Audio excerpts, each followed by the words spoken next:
this is our second meeting as a teaching circle, Samantha. And teaching circles at IUP are just kind of like small groups of instructors and faculty who are currently teaching with Wikipedia. And then there are some people in the group who have been in a class that I taught, and have participated in WikiEd as a student. That's awesome. Yeah, but they're also interested. They're also teachers, and they're also interested in that particular approach. So yeah, I guess that's all I'll say. Welcome everybody, and thank you, Samantha, for being here. And then maybe we can just go around and do some introductions real quick, and we could maybe begin with Samantha. Yeah, I'm happy to start. Hi, everybody. I'm Samantha, and I work for Wiki Education, which is a nonprofit that is trying to build a bridge between the academic community and the Wikipedia community. I'm going to do that with a few different programs that we run, and I'll talk to you more about all that when I put my slides up. I'm teaching right now English 101. This is my first time to teach Wikipedia project. And again, I thank Dr. Better. He encouraged me to teach this. And I feel very fulfilled while teaching this, helping, my students as well as myself. So I'm right here, just listening to you. If you have any suggestions, advice, I'll be very glad. I'm a fourth year PhD student in composition and applied linguistics, and my second year teaching English 101.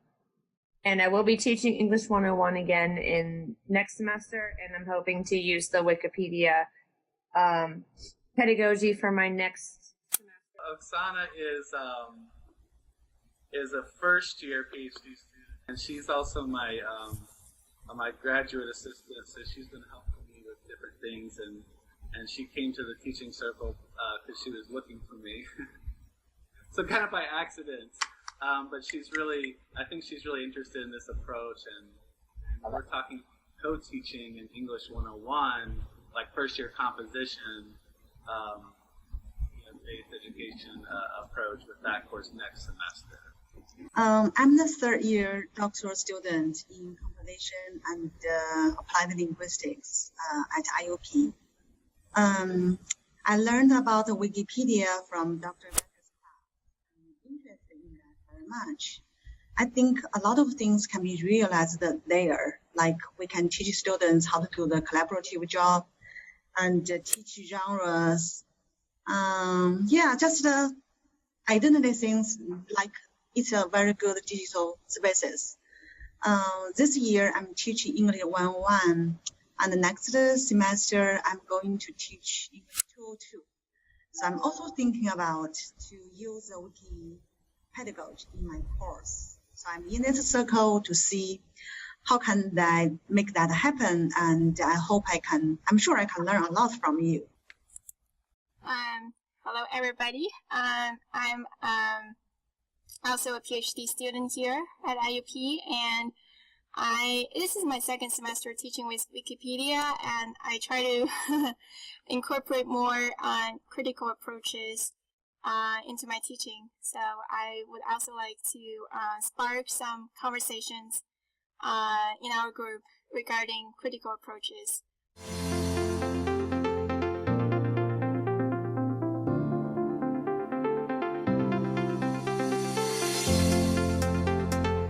As I mentioned, but when I first logged in, Wiki Education, we're a really small nonprofit. We operate out of San Francisco, but half of our team is remote, so people are kind of working to help build this bridge between the academic world and the Wikipedia world.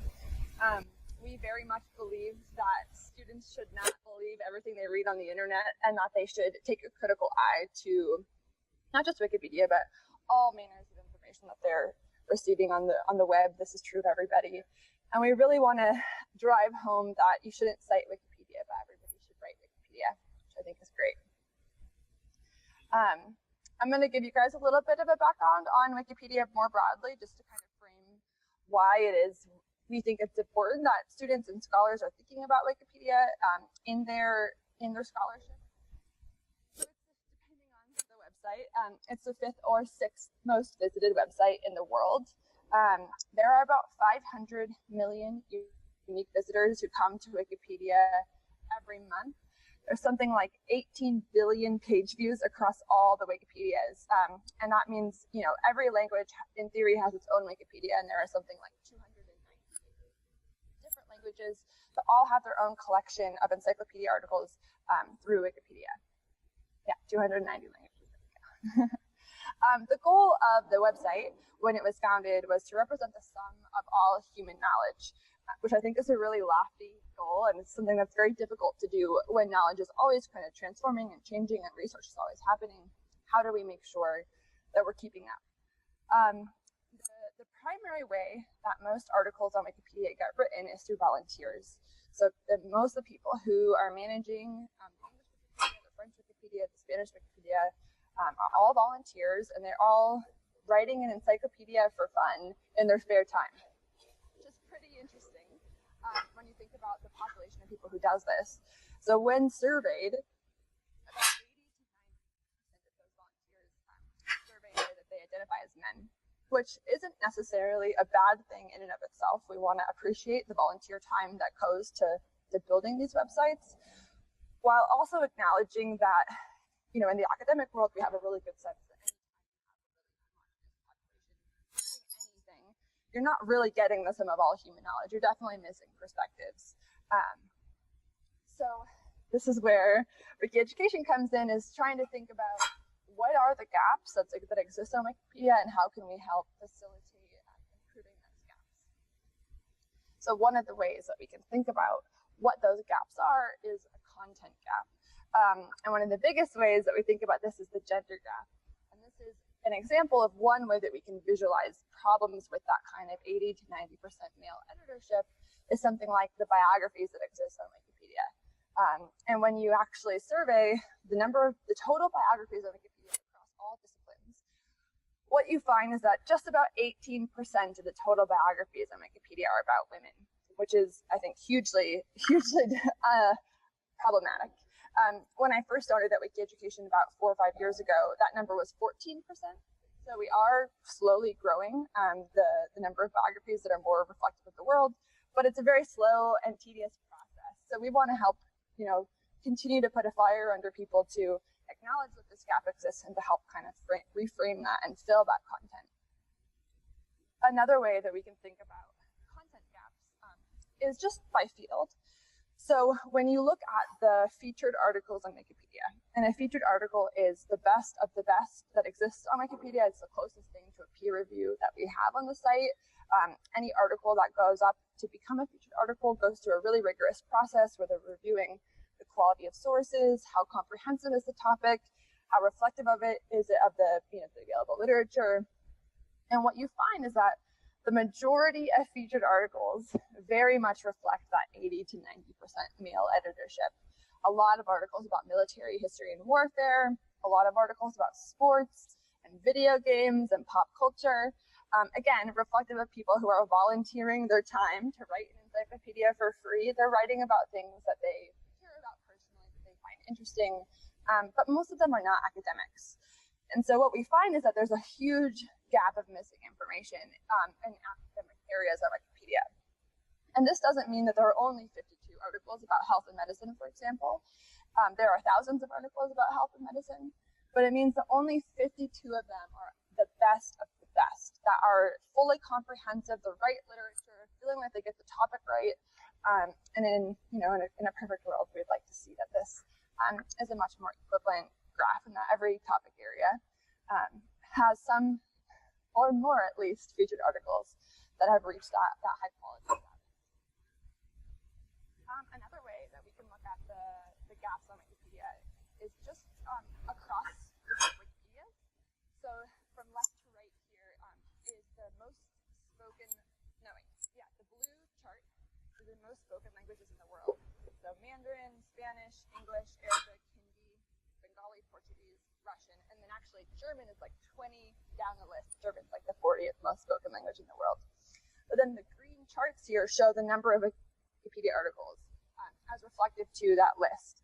So in theory, what we'd like to see is that based on the number of speakers you have in the world, the Wikipedia that represents that community and that culture is equivalent. And what you find is that that's absolutely not true. The English Wikipedia is right on, but the German Wikipedia is very much one of the largest communities of contributors. The Russian Wikipedia, the same, a higher percentage of contributors than there are speakers kind of in the world when you think about the way that the lists break out. So our goal, again, is to facilitate thinking about how can we encourage students and scholars to be writing not just in English, but across, in their languages or their home countries, to help bring well-referenced free information available to the world. Yay.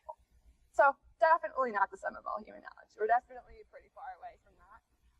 And that's where Wiki Education comes in.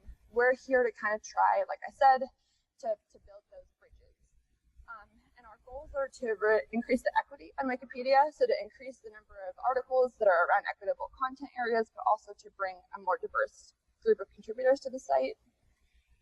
To increase the quality of articles that we see, so to bring not every article is going to be a featured article, but to bring more articles closer to that high quality status, and then also to help the reach of that high quality information get beyond just the Wikipedia sites. So this is things like Wikidata, where a lot of Alexa and Siri and different kind of self-help gadgets are pulling their, hey Siri, what's the weather today? A lot of that data gets pulled out of Wikipedia, so wanting to make sure that that's as accurate as possible. When you're asking, who was the 27th King of England? We want to make sure that Alexa knows the answer. So we do this in our two main programs.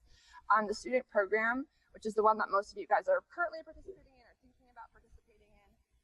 And this is where we work with instructors to have them assign their students to fill content gaps in their field. Don't cite it, write it. It's pretty basic, as you guys know who are going through it. The idea is to replace a research paper or to complement a research paper in your course with a Wikipedia assignment. And the students are asked to create accounts on Wikipedia where they learn about the policies. They're actually taught how to evaluate the quality of information and flexing those information literacy skills. Then they're asked to research course topics and think about how do I communicate that learning for an audience that's not just my professor. And then actually to then go on and click that edit button and actually improve that article, that topic on Wikipedia, using the available academic sources to back up their work.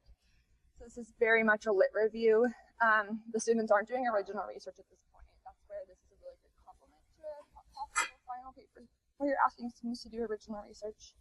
And in just the virtue of working in the US and Canada, where a lot of, more than 50% at most colleges, the students that we work with are women. In our instructor survey at the end of the term, 60 to 70% of the students that we work with, instructors identify as women, which I think is really great. That means that we're hugely shifting that editor gap on Wikipedia by just bringing that many women's voices to Wikipedia, which is really amazing. 90% of the students that we work with expand existing articles. So this is identifying an existing article like, let's see, like which one? Oh yeah, so this is the example I'm going to give. This is a writing course on banned and challenged books. We actually support this course pretty much every semester. And we had a student who updated the John Green article looking for Alaska. So she identified that the article existed on Wikipedia, but wanted to provide more information and actually contributed a pretty significant amount around grief and the coming of age themes in the novel. And there's actually more that she did that I just didn't screenshot on here for you. But the majority of our students work to expand content that exists on Wikipedia, which is really exciting. About 10% of students create new articles where topics might be missing. So this is another English class, English 102, where the instructor really let the students kind of follow their own research path. They could pick any topic that they wanted. It didn't have to be about a book or a film or an author. And this student created the article about alternative housing. So you'll see that this was a group of students who worked together to figure out, well, what is alternative housing and what kind of research is available and how do we find it. And so our tools will help you exactly what each student kind of brought to the table as they worked to draft out this article, which is really, really cool. It's fun to go into a whole thing about tiny houses and tree houses, and anyway, it's a really fun article if you want to take a look at it. So, yeah, and then basically, so since we started in 2010, we've supported like 25,000 courses, over 50,000 students who've added something like almost 50 million words now that we're in the middle of the fall 2018 term to improve Wikipedia, which is a huge number of words, 50 million words. It says down here, that's 160,000 pages, or the equivalent of 30 volumes of the Encyclopedia Britannica, which is really, really incredible. And this is a survey response from the spring of 2018. I think it might be my favorite survey response ever. It's very long, so I'll read it to you. But this instructor said, I just wanted to say thank you for the opportunity to do a Wikipedia class project. Well, I'm going to move my little chat icon. I teach general education classes for students with wildly different interests and abilities. And in their final review of the project, not one said they didn't like it. This is unprecedented because gen ed students always find something to complain about. Many mentioned it was harder than they thought it would be. All mentioned it was unlike any other assignment they'd had. And everyone said they got a lot more out of it than other types of assignments. They also said they had a renewed respect for Wikipedia and the work that goes into making an entry. They learned about bias in writing and copyright and all sorts of things they didn't know about before. This is a wonderful initiative, and I'll be back again next year. So I think that's really cool. A great kind of reflection of just how far-reaching this assignment can be depending on the student population you're working with. It really helps the students meet them where they are in a place that they're excited. And then every once in a while we ask instructors to say, oh, did you do an end-of-term survey, and did you ask your students about their experiences, and would you be willing to share those with us? And so this is student quotes, which I think are so funny.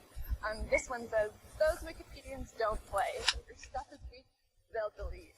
I think that's just like a really funny student perspective on just how critical they have to be and how thoughtful they have to be in working through this project. Another student said, I learned that writing should be a continuous process and is not finite. Writing should be done in phases and not in one sitting. This project helped me realize that there are always improvements to be made in my writing. And again, I think this is the kind of reflection that you don't often get from a student in a traditional term paper where they work for a few weeks and they turn it in and then it's graded and it's done. This assignment really asks them to be iterative in their research and writing process, really requires it. And so they're able to think about and reflect on their work in a different way than I think a normal term paper allows them to.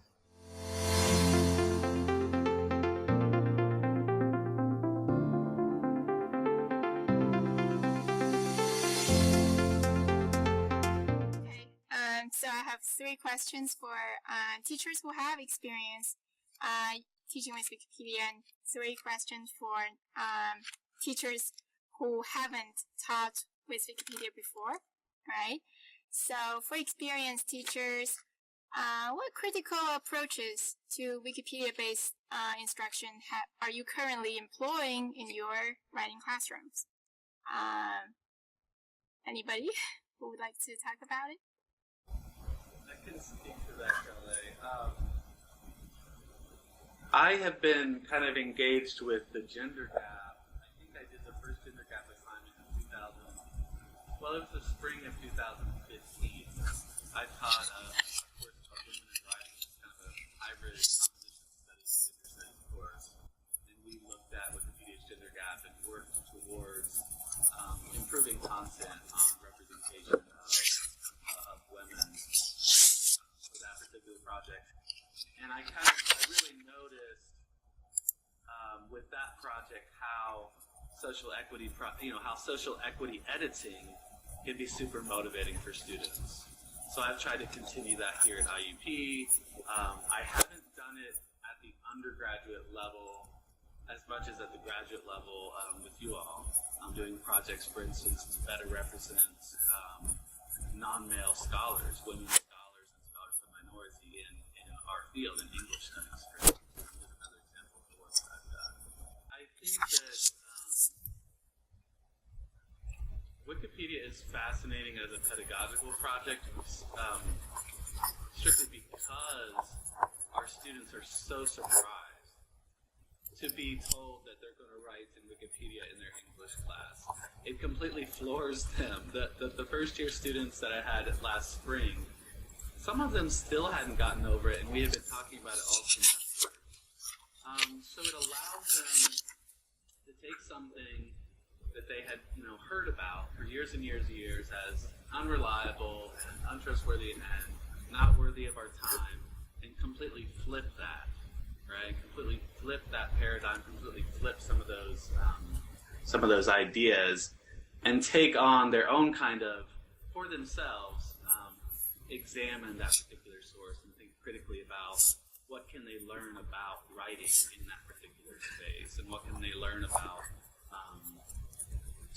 the ways knowledge is produced in that particular space, and of course how some of these biases emerge that we've talked about previously in terms of gender. So I think its reputation precedes it in some really interesting ways in academia, and that is what has continuously fascinated me. And for me, I'm still kind of trying to do that work even with other faculty. Trying to remind other faculty, let's take a second look at this. We're all critical thinkers, right? We think for ourselves. Let's actually take a second look at this, even as faculty who have dismissed it over the years. Are there any challenges? Do you see any pedagogical challenges of using Wikipedia to improve students' critical thinking and critical writing? And do you have any recommendations for best practices teaching with Wikipedia?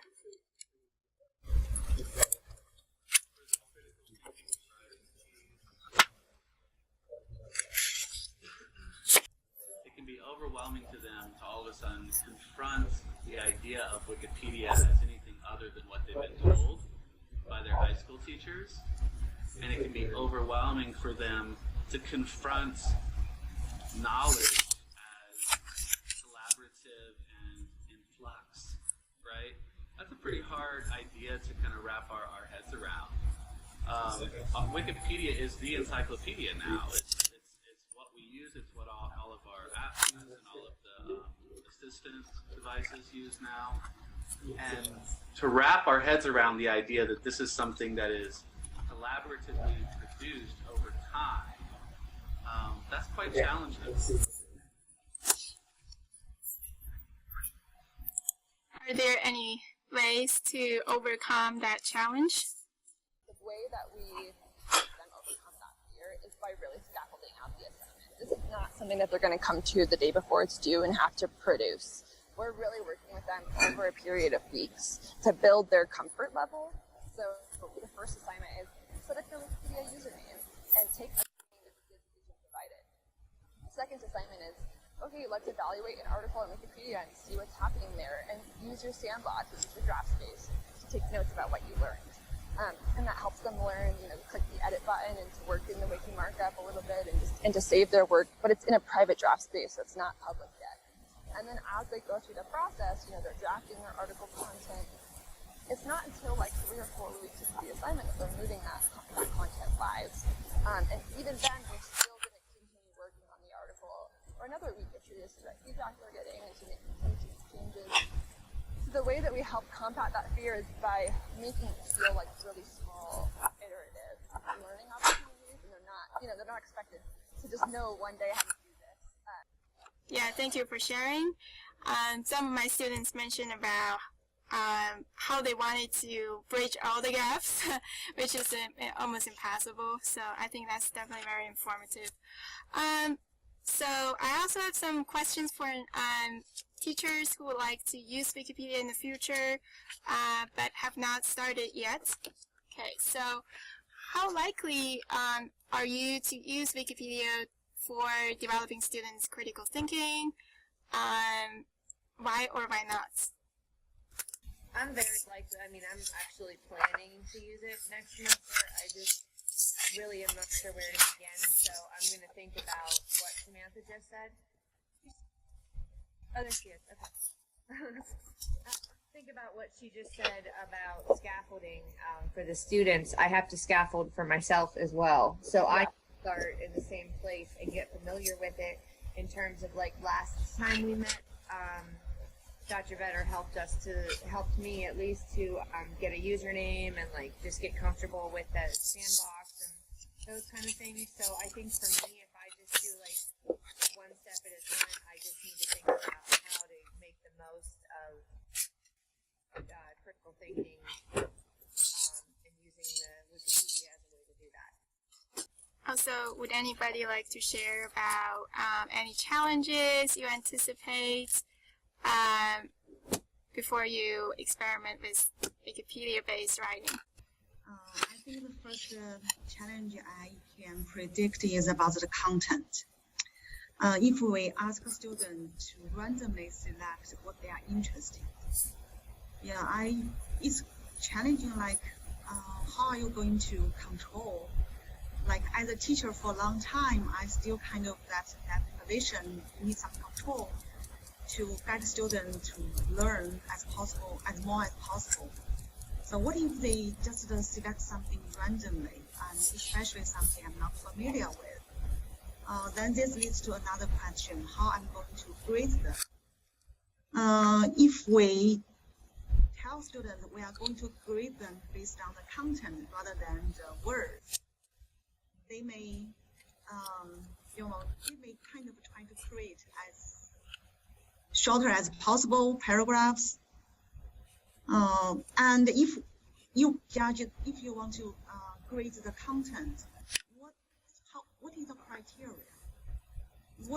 How do you say the criteria for the index? What is the deep content? I mean, how are you going to grade that? That's the basic concern from now. And the other concern is about the time management. How much time do I need to train students to evaluate the sources? And how much do I need to train them to get familiar with this, the editing tools on the Wikipedia? Yeah, the time management. Basically the two biggest concern. I hope I get some answers from this experienced expert wiki teachers, instructors, and from this circle, the meetings we are going to have and we had. Yeah. I think you're going to get hopefully answers to a lot of those questions over time, but just to help assuage some of those concerns. So if you're worried about students picking their topic, you don't have to make it like a free-for-all. What we can do is we can set some boundaries. Like I said, okay, I want to pick a theme that my course is going to be working within, whether it's biographies or writing about authors or books. And so really keeping it within that theme. And then Wikipedia also has the ability to look at lists of articles that are low quality in different subject areas. So you can look at like stub articles, which is the lowest quality article, and you can look at a whole list of stubs related to chemistry, for example, or stubs related to books that have won the Nobel Prize, the Nobel Prize in writing, or biographies of Nobel Prize poets that are stubs. And then you can kind of say like, hey, let's focus in on improving an article in an area that's relevant to our course that will require some of those research skills, but it's not going to be like pick anything you want, in the whole world. So we can help make that less stressful for you, and we have, as part of our training kind of system, a training specifically for you to help think about, well, how do I find articles for my students to work on, and what does that look like? And that finding article training is going to be really, really helpful for you thinking through, how do I get to a stub list related to the topic that I want my students to work on? I'm glad you mentioned chemistry. What if one of my students decides to use an article from chemistry? I don't know. Chemistry. I know, that's hard. I mean, like if you wanted to do the biographies project, for example, and you're like, you could pick a biography of anybody in any field to improve. And maybe you have a student who's like, I want to write about a woman in chemistry. It's not that you're supposed to be reading all those sources with them, right? Like you're not expected to do that, but you can definitely review their work before they move it live, and you can say, this looks good, this looks bad. Did you use sources? Like, you can tell from pretty a high level whether the sources that they're using are from a journal that has a good reputation, or like if it's from a blog post from some random website. You could say, hey, can you find a source that's maybe not a blog post? So Okay. I think that it's very possible, but like I said, you don't have to allow them to work that broadly if that's stressful for you. I would just say, like, nobody's going to work on anything that's not related to writing in some way. Like at the end in challenged book course, the students had to work on an article about a book or an author in the field, broadly. So, Yeah, good. We set some boundaries for them. set some boundaries. I think Yeah. boundaries are good. Yeah. How about the content? What is the criteria to grade their content? So we have How do you explain this to students? we have a rubric that we created that helps them, and you think about, well, what does a high quality contribution look like? And the rubric really breaks down, like, did they, do really specific things. So you can share, you can use the rubric, you can share it with your students, you can adapt the rubric. And that's a really good way, but also our training, so the weekly trainings really walk them through, like, what should you be considering when you're at this phase of the assignment? So they're definitely not expected to come up with the answers all on their own. Like, we're trying to help frame the questions for them, and then they're having to answer those really specific questions, like, how do I summarize this topic in 3 sentences or whatever? That's great. Thank you very much. Yeah, so I think once you take the instructor orientation and once you kind of dive into the assignment template a little bit more, that will help you answer some of these early questions that you're having. Again, for novice teachers, what critical approaches do you plan on using in your writing classrooms? And any ideas for curriculum design? Related to Wikipedia especially? Yes, related to Wikipedia-based writing. Yeah, so like what are the ways that we might engage content selection or article selection that might actually provide some opportunities for critical? Right, exactly. I think we can use the critical in a way that we can create a proposal, as one of the minor assignments of the bigger Wikipedia assignment. Now, asking the students to share that idea about their plan, like what kind of gap they have found between the content of the existing article and their own external sources, and why.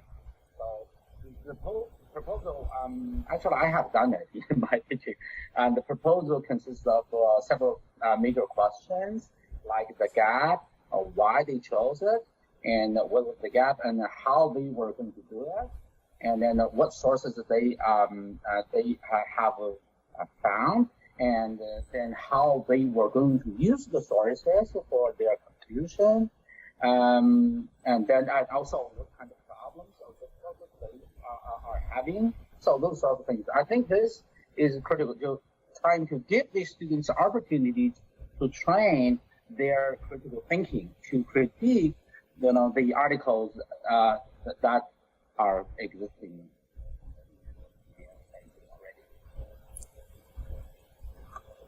I love that. That's so great. I think, like I said, not everybody has the capacity to do, like, hey, I want you to turn in a one-page proposal for what you plan to contribute to this article. And Wei-Chi, I think that's part of the questions that you were having, which is like, well, how do I approve the topics if I'm not sure I'm comfortable with it? And that topic proposal is one way where you're able to say, like, we're really off base. Like, you picked a topic that's super not relevant to what we're doing, and like, I want to help you, guide you into a topic that I feel more comfortable as your instructor helping you work through, but also that I feel like is going to help you really achieve those learning objectives that you need. So thanks for sharing that. I think that's a really, really good opportunity. Yeah, and it engages their critical thinking because it has them critically evaluate what's missing from that article. And you could say, You could even say who is missing. If you want to engage the gender gap, you could say whose perspectives are missing from this article, for instance. And that would be another way of approaching it more critically. But yeah, I think that's great, Jaleh. So you got through your questions, Jaleh? Yes, all the questions. Awesome. Yeah. Well, this has been so great. We're about out of time. But Samantha, thank you so much for guys. in. And you know, hopefully we'll have a bunch of new instructors for you next semester. Thank you. Yeah, thanks for having me, and thanks for such a really good conversation. I'd love to see what you write up eventually. So please send it to me when you're done. I want to definitely, maybe we can cross post it to our blog or something. I don't know, depending on what you guys come up with. Yeah. Thank you. Thanks everybody for attending, and I'll send an email about the next teaching circle meeting.